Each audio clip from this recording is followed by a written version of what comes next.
So today guys, we're going to be showing you guys at home how to install your own kitchen mixer tap with a pull-out sprayer.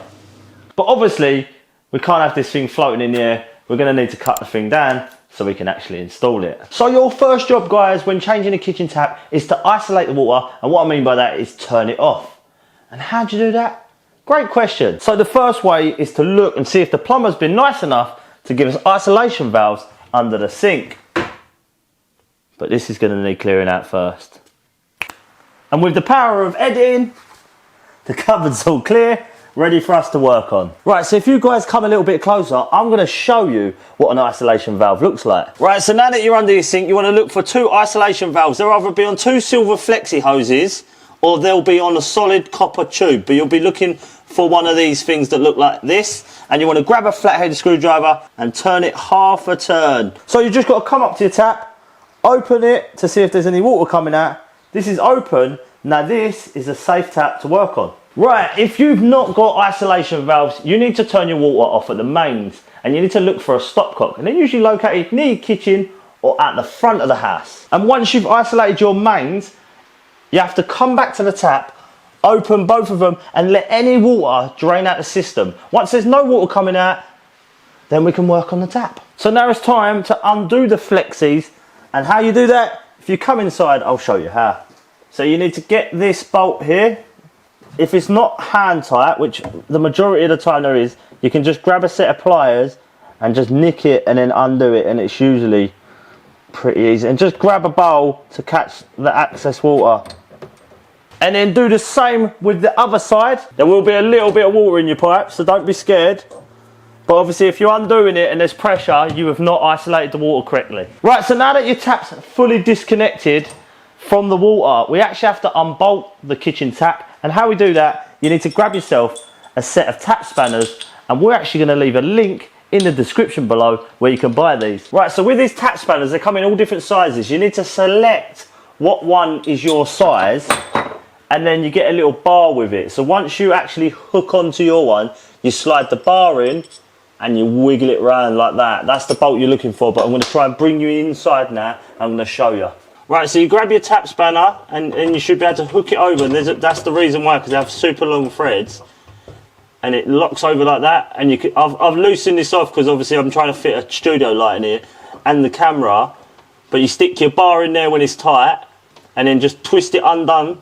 And then that way, only a little bit, and then you can undo it by your hand.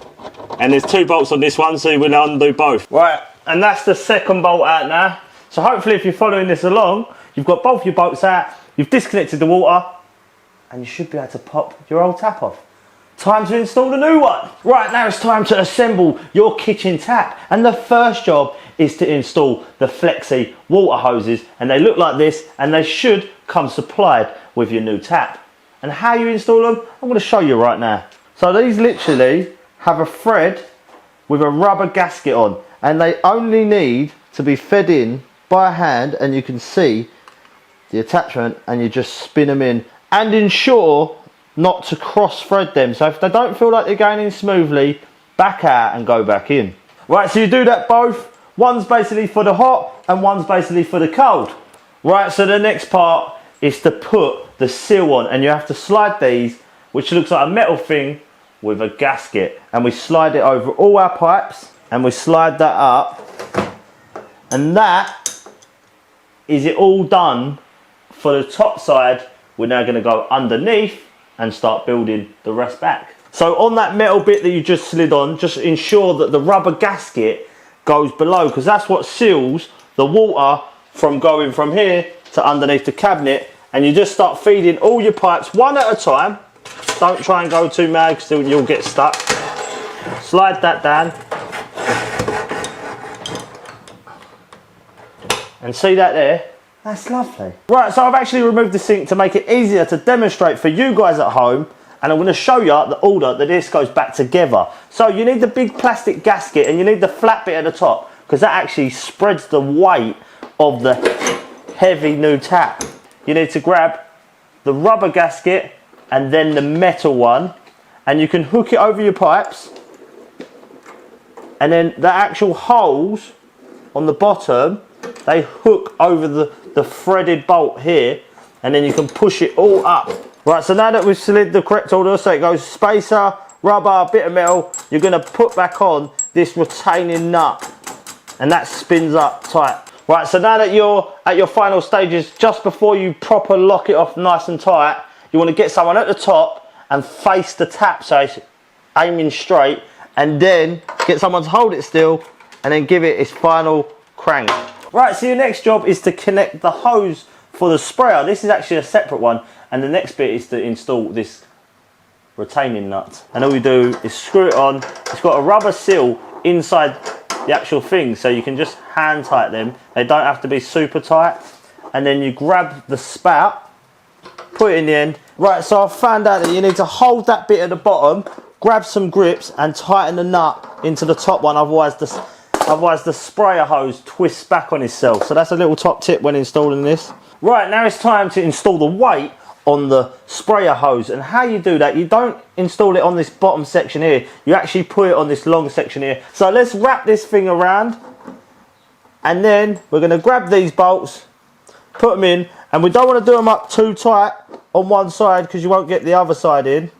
So just loosely put it in so it's gripping, because if you go doing that at one side you won't be able to grip the other. Top tip. And then loosely put the other side in, and then once you do that you can literally start tightening it up, and it's a lot easier. Right, so now the time has come to connect the water pipe back up, and you grab your flexi hose and you twist it onto your isolation valve. And you don't have to go crazy with these because they've got a rubber seal in. They're really good, so you can literally just do them up hand tight, but just double check once you start letting the water pressure back in. So once that's on all nice and tight, grab your flathead screwdriver and turn the water back on, but slowly. And once you turn it on, you need to just double check for leaks inside. So just have a little look up. When you're running the tap, just make sure that you've done everything correct, because you don't want to create a problem further on down the line. Right, I want to do a little shout out to heatandplumb.com for supplying that tap. If you need anything plumbing, heating wise, go check them guys out. Just remember to like, subscribe, and catch you in the next one. Peace.